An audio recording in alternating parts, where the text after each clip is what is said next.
अगर ये test cricket खेलेंगे तो इंडिया कोई मैच हारेगी ही नहीं टेस्ट के अंदर। जब बेन स्टोक्स सारे मैच खेलते हैं तो हार्दिक को आखिर दिक्कत क्या है?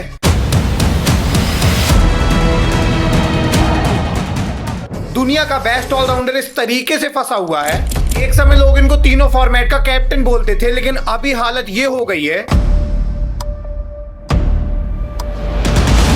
अब लोगों का सबसे बड़ा सवाल यही है कि हार्दिक टेस्ट खेलते क्यों नहीं। देखिए, कहानी की शुरुआत 26 जुलाई 2017 को होती है, जब हार्दिक पांड्या अपना टेस्ट डेब्यू कर रहे थे। अब इससे पहले इनका ओडीआई डेब्यू, टी20आई डेब्यू हो चुका था। और सबसे कमाल बात ये थी कि इससे पहले वो टी20आई ओडीआई के काफी बड़े खिलाड़ी बन चुके थे। देखिए, वीडियो स्किप मत कीजिएगा क्योंकि आगे मैं आपको इंपॉर्टेंट इन्फॉर्मेशन देने वाला हूं जो आपको बेनिफिट करेगा ग्रो करने के लिए। चलिए साथ में इसको जानते हैं। टी20आई में इन्होंने 2017 से पहले 2016 वर्ल्ड कप में कमाल की बॉलिंग की थी। बांग्लादेश के खिलाफ इन्होंने लास्ट ओवर निकाला था, जहां पे इंडिया मैच जीत गई थी और इसके बाद इंडिया वर्ल्ड कप में बनी थी। और जुलाई में जब 2017 में इनका डेब्यू हो रहा था, इसके एक महीने पहले जून के महीने में जब चैंपियन ट्रॉफी हुई थी, तो ये ओडीआई फॉर्मेट में हुई थी। और यहाँ पे हार्दिक पांड्या ने फाइनल के अंदर 76 रन मारे थे 43 बॉल में। मोटा मोटा आप कह सकते हैं कि जब इनका टेस्ट डेब्यू हो रहा था, जब ये ओडीआई में और टी20आई में बहुत अच्छी इमेज बना चुके थे। इस पॉइंट तक सबको क्लियर था कि आने वाले टाइम में हार्दिक बहुत बड़े खिलाड़ी बनने वाले हैं दोनों फॉर्मेट के। लेकिन अभी किसी को क्लैरिटी नहीं थी कि टेस्ट में क्या होने वाला है। लेकिन 26 जुलाई को जब इनका डेब्यू होता है तो ये श्रीलंका के सामने होता है और इस मैच में इंडिया पहले बैटिंग करती है। जब हार्दिक की बैटिंग आई तो इन्होंने यहाँ पे 49 बॉल में 50 रन मारे। बाद में हार्दिक जब बॉलिंग करने आए तो एक इनिंग के अंदर इन्होंने 13 रन देके एक विकेट भी लिया। एंड जैसे ही अपने डेब्यू मैच में दोनों बैट और बॉल से परफॉर्म करते हैं, पूरा देश खुश हो जाता है कि अब इंडियन टीम को एक ऐसा ऑलराउंडर मिल गया है जो तीनों फॉर्मेट खेल सकता है। सबसे कमाल बात यह है कि युवराज सिंह के बाद कोई ऐसा ऑलराउंडर आ ही नहीं रहा था जो तीनों फॉर्मेट खेले। इवन यूवी पाजी तो वैसे भी स्पिन डाला करते थे, लेकिन हार्दिक अभी एक ऐसे ऑलराउंडर थे जो फास्ट बॉलिंग ऑलराउंडर थे और ऐसा ऑलराउंडर इंडिया को चाहिए था। ऐसे ऑलराउंडर हमेशा इंडिया तलाशता रहता था, लेकिन अभी हार्दिक आ चुके थे जो तीनों फॉर्मेट में बॉलिंग से विकेट लेते थे और बैटिंग से रन बनाते थे। लोग अभी बहुत ज्यादा खुश हो गए थे कि एक खिलाड़ी अभी दो खिलाड़ियों के बराबर परफॉर्म करने वाला है। अभी इंडियन टीम बहुत ज्यादा स्ट्रांग हो जाएगी। और हुआ भी कुछ ऐसा ही, क्योंकि इसी सीरीज के तीसरे मैच में जब यहाँ पे इंडिया की बैटिंग आई तो इंडिया की तरफ से धवन ने भी सेंचुरी मार दी और केएल राहुल ने भी 85 रन मार दिए। मतलब इंडिया को ओपन बहुत अच्छा मिल गया था, बाद में फिनिश बस चाहिए था। तो इस टेस्ट मैच के अंदर हार्दिक फिनिश करने आते हैं और ये मारते हैं 96 बॉल में 108 रन। इंडिया ने इस इनिंग के कारण 487 रन बनाए और ये मैच इंडिया काफी आसानी से जीत गई। अब देखिए, ये जो प्लेयर हैं इंडियन टीम में आने के बाद पैसे कमा लेते हैं, लेकिन हर कोई इंडियन टीम में नहीं जा सकता। और हम मिडिल क्लास लोग हमेशा अपॉर्चुनिटी ढूंढते रहते हैं कि किस तरीके से हम अपने सपने पूरे करें। तो भाई इसके लिए मेरे पास सबसे ट्रस्टेड, सबसे reliable global trading app Binomo है। इसमें जब आप साइन अप करते हैं तो आपको 10 लाख रुपए आपके डेमो अकाउंट में मिलते हैं। तो अभी देखिए, मैंने बिनोमो ऐप ओपन किया। इसमें डेमो अकाउंट से मैं सीखने के बाद रियल अकाउंट सेटअप कर रहा हूँ। तो भाई अब जैसे मैंने 4000 रुपए का ट्रेड किया है, मुझे लग रहा है ग्राफ ऊपर जाएगा, तो मैंने अप पे क्लिक किया और 5 सेकंड में होल्ड करूंगा। एंड यस, मेरा प्रेडिक्शन बिल्कुल सही निकला। मैंने 7200 रुपए का प्रॉफिट किया है। अब इन पैसों को मैं काफी इजी तरीके से विड्रॉल कर सकता हूँ। डिपॉजिट करने के लिए भी आपके पास काफी सारे ऑप्शन है, पेटीएम, यूपीआई और भी बहुत सारे। वैसे मैंने इनको विड्रॉल पे लगा दिया है। हम वीडियो प्रोसीड करते हैं और फिर देखते हैं कि ये कितनी देर में आएंगे। वेल, इस पॉइंट तक हार्दिक बता चुके थे कि तीनों फॉर्मेट के फ्यूचर लेजेंड बनने वाले हैं। एंड ये तो अभी छोटी टीम के खिलाफ था 2018 में जब इंग्लैंड टूर करती है इंडिया। तो यहाँ पे हार्दिक इंग्लैंड के अंदर अपना पंजा खोलते हैं और इतिहास रच देते हैं। देखिए, 2018 में इंडिया इंग्लैंड गई हुई थी और यहाँ पे क्या होता है कि पहले टेस्ट के अंदर जब इंडिया की बैटिंग आती है तो इस इनिंग में इंडिया 329 रन बनाती है, जिसमें हार्दिक पांड्या ने 18 रन बनाए थे। बाद में जब इंग्लैंड की बैटिंग आती है तो हार्दिक बॉलिंग में आते हैं और 28 रन देके 5 विकेट ले जाते हैं। अब ये तो शुरुआत थी, क्योंकि इसके बाद सेकंड इनिंग में जब इंडिया की बैटिंग आती है तो यहाँ पे हार्दिक अगेन 52 रन मारते हैं और इसके बाद बॉलिंग में फिर से एक विकेट लेके जाते हैं। मतलब ये कितना ज्यादा ऑलराउंड परफॉर्म कर रहे थे। दोनों इनिंग के अंदर इन्होंने विकेट भी लिए थे और दोनों इनिंग में इन्होंने रन बनाए। बाद में इंडिया इस मैच को एक तरफा जीत गई और सबको समझ आ गया कि यार एक ऐसा ऑलराउंडर हमें मिला है जो दो खिलाड़ियों के बराबर है। अब इंडिया 11 नहीं बल्कि 12 प्लेयर के साथ आती थी, क्योंकि हार्दिक 2 के बराबर परफॉर्म कर रहे थे। एक मैच में 70 रन और 6 विकेट, ये क्या ही चल रहा था। बट अभी किसी को अंदाजा भी नहीं था कि ये जो टेस्ट सीरीज इंडिया खेलने गई थी इंग्लैंड में, यही टेस्ट सीरीज आखिरी टेस्ट सीरीज होने वाली है हार्दिक पांड्या की। अभी थोड़ी देर पहले भाई हमने एक ट्रेड किया था 7200 रुपए का। आप देख सकते हैं मेरे अकाउंट में ये पैसे आ गए बिनोमो की तरफ से। ये 7,200 रुपए मेरे अकाउंट में सक्सेसफुली आ गए। और कमाल बात पता है क्या है इसकी, अगर आप मेरा प्रोमो कोड इसमें यूज करोगे रामेश, तो आपको डिपॉजिट में डबल अमाउंट मिलेगा, मतलब 1,000 के डिपॉजिट में 2,000 रुपए मिलेंगे। इसका यूज करके बहुत सारे लोग रियल मनी कमा रहे हैं, तो आप भी मिस आउट मत करो। फटाफट से डिस्क्रिप्शन में आपको लिंक मिल जाएगी, डाउनलोड करो और फायदा उठाओ और अपने ट्रेड से प्रॉफिट कमा लो। डाउनलोड करना ध्यान से मत भूलना भाई। देखिए, टेस्ट सीरीज का आखिरी मैच 30 अगस्त को खेला जाना था और 30 अगस्त के बाद हार्दिक कभी टेस्ट में नहीं दिखे। एंड क्यों नहीं दिखे अभी मैं आपको एक्सप्लेन करता हूँ। देखिए, होता क्या है कि 2018 अगस्त के महीने में इनकी सीरीज हो रही थी इंग्लैंड और इंडिया की। बाद में इसके एक महीने बाद सितंबर आता है और सितंबर के महीने में एशिया कप होता है। पहले एशिया कप में हार्दिक बहुत ज्यादा इंपॉर्टेंट खिलाड़ी थे, लेकिन यहाँ होता क्या है कि एक मैच जो इंडिया और पाकिस्तान के बीच हो रहा होता है, वहाँ पे हार्दिक बॉलिंग करने आते हैं और बॉलिंग करते समय एकदम से गिर जाते हैं। ये ऐसा गिरते हैं कि इनको स्ट्रेचर पे ले जाया जाता है और इसके बाद इनकी हालत बहुत बेकार हो जाती है। ग्राउंड से लिटरली चल के नहीं जा पाए थे, बिल्कुल बेहोश हो गए थे और किसी को कुछ समझ में नहीं आ रहा था। लोग पूछने लग गए बीसीसीआई से कि हार्दिक को क्या हो गया है। सबको हार्दिक की चिंता हो गई, क्योंकि हार्दिक अभी तीनों फॉर्मेट में डोमिनेट करने लग गए थे। बाद में बीसीसीआई ने बताया कि हार्दिक के लोअर बैक में इंजरी हुई है, इसलिए उनको बाहर जाना पड़ा। वेल, इस तरीके से इंग्लैंड के बाद हार्दिक ने कोई भी टेस्ट मैच खेला ही नहीं और 2018 साल निकल गया। अब आता है 2019 और 2019 की स्टार्टिंग में क्या होता है कि हार्दिक पांड्या और केएल राहुल जाते हैं कॉफी विद करण में। और जब ये कॉफी विद करण में गए तो हार्दिक ने यहाँ कुछ कंट्रोवर्शियल बोल दिया, जिसके चलते इनको बैन कर दिया गया।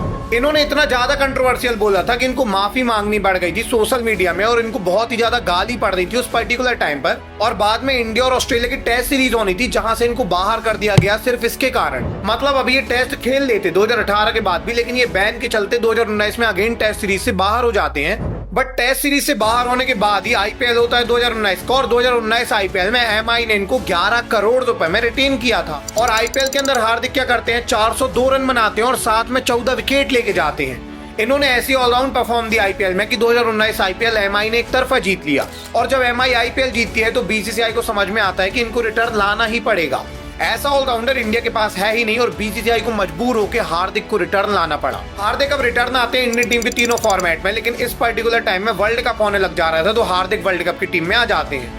वेल, वर्ल्ड कप होता है, हार्दिक अच्छा परफॉर्म करते हैं और पूरा वर्ल्ड कप 2019 निकल जाता है। और वर्ल्ड कप के बाद अब इंडिया साउथ अफ्रीका की सीरीज होनी थी और यहाँ पे टेस्ट सीरीज में अब हार्दिक आ जाते, बट फिर से हार्दिक के लोअर बैक में पेन होने लग जाते हैं और एक बार फिर से चले जाते हैं। अब लोअर बैक में इस बार जब पेन को चेक किया जाता है तो पता लगता है कि इनको सर्जरी करानी पड़ेगी, वरना ये बॉलिंग ही नहीं कर पाएंगे। इनका कंधे का जोड़ जो बॉलिंग में लग रहा है उसके चक्कर से इनका लोअर बैक फ्रैक्चर हो जा रहा है। इसके बाद क्या था, अक्टूबर का महीना था 2019 में इनकी बैक की सर्जरी होती है और इसके बाद 5 महीने का इनको बेड रेस्ट दिया जाता है। और इसके बाद ही दिक्कत स्टार्ट होती है, क्योंकि बेड रेस्ट में जाने के बाद जब ये रिटर्न आते हैं तो डॉक्टर इनसे बोलते हैं कि अभी आप ना बॉलिंग कर सकते हो और बैटिंग में भी आपकी पावर हिटिंग चली आएगी, अभी आपके पास ताकत नहीं है, 2-3 साल आप क्रिकेट ही मत खेलो।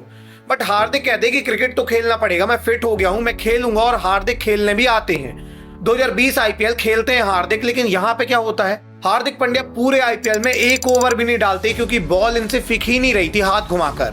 साथ में बैटिंग से इनकी पावर हिटिंग ही चली गई, ये 6 ही नहीं मार पा रहे थे और पूरे आईपीएल में इन्होंने 280 रन बनाए। अब एमआई ने इनको 11 करोड़ रुपए में रिटेन किया था और 11 करोड़ की प्राइस में इनकी परफॉर्मेंस बिल्कुल ही डिक्लाइन चली गई। लास्ट ईयर ये जैसा परफॉर्म करके आए थे उससे आधी भी परफॉर्मेंस इनकी बैट से नहीं थी और बॉलिंग तो इन्होंने 0 की थी, मतलब ये वैल्यू अपनी खो चुके थे। बाद में 2021 जब आता है तो इनके पापा की डेथ हो जाती है और इसके बाद ये और भी ज्यादा नीचे जाने लगते हैं, क्रिकेट में बिल्कुल फोकस ही नहीं करते।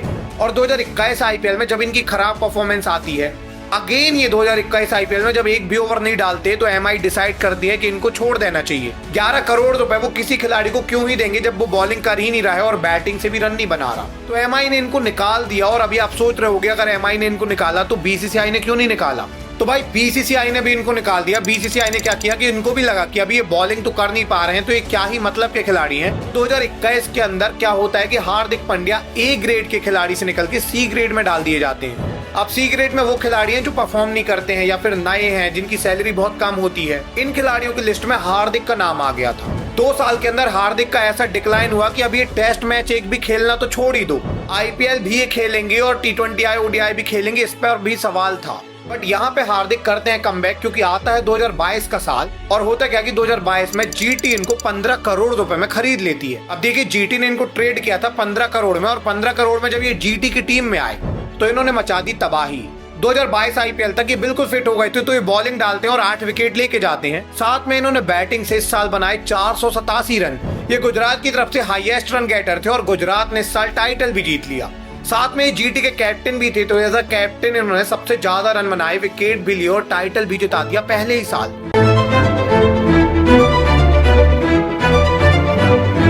इन्होंने इतना कमाल किया कि हार्दिक पांड्या ही हार्दिक पांड्या हो गए हर जगह। बाद में इंडियन टीम इनको रिटर्न लाती है और 2022 वर्ल्ड कप में इनका नाम आता है। एंड 2022 वर्ल्ड कप में क्या हुआ, इंडिया डोमिनेट करती है और सेमीफाइनल तक जाती है। अब इंडिया सेमीफाइनल तक तो पहुंच गई थी, लेकिन सेमीफाइनल इनका इंग्लैंड से होना था, जो ऑलरेडी डोमिनेट कर रही थी 2022 का आईपीएल। एंड इंग्लैंड के साथ जब इंडिया का मैच हुआ तो इंडिया की पहले बैटिंग आई और पहले बैटिंग करते समय इंडिया की पूरी बैटिंग लाइनअप कोलैप्स कर गई। केएल राहुल ने 5 बॉल में 5 रन बनाए, तो रोहित शर्मा ने 28 बॉल में 27 रन। विराट कोहली एक तरफ से जमे थे, लेकिन कोई साथ देने को तैयार नहीं था। ऐसे में बैटिंग में आते हैं हार्दिक, और हार्दिक सिर्फ विराट का साथ नहीं देते बल्कि बहुत तेज बैटिंग करते हैं। हार्दिक ने यहाँ पे 33 बॉल में 63 रन बनाए और इंडिया ने बहुत बढ़िया स्कोर बना दिया। भले इंडिया मैच हार गई, लेकिन हार्दिक की वो बैटिंग लिटरली सबने सराही और सब कहने लग गए कि हार्दिक संकट मोचन है। जब कोई नहीं चलता, जब हार्दिक चलते हैं, चाहे 2017 चैंपियन ट्रॉफी हो, चाहे 2016 वर्ल्ड कप का वो फाइनल ओवर, चाहे यहाँ पे 63 रन की इनिंग। अब लोग इनको यहाँ से as a next Indian captain देखने लग गए।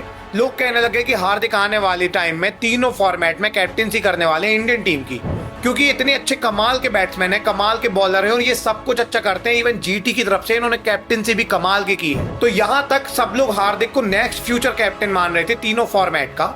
लेकिन ये इतना आसान नहीं था, क्योंकि हार्दिक को जब पूछा गया कि टेस्ट में आपकी वापसी कराई जाए, तो हार्दिक ने बोला कि मैं टेस्ट मैच नहीं खेल सकता, अगर मैं वहां खेलूंगा तो फिर से मेरे लोअर बैक में इंजरी हो जाएगी और इस तरीके से मैं T20I और ODI भी नहीं खेल पाऊंगा, इसलिए मैं टेस्ट खेल ही नहीं सकता। अगर ये टेस्ट खेलेंगे तो इनको सिर्फ बैटिंग दी जाएगी, वहां पे बॉलिंग नहीं कर सकते, और इसी के चक्कर से इनको अभी खिलाया नहीं जाता। वर्कलोड मैनेज इनका बहुत ज्यादा इंपॉर्टेंट हो गया है, इसीलिए टेस्ट क्रिकेट नहीं खेल सकते हैं और ये 8 साल से टेस्ट नहीं खेले हैं। इन्होंने जुलाई 2017 में टेस्ट डेब्यू किया था और अगस्त 2018 में इनका आखिरी टेस्ट था।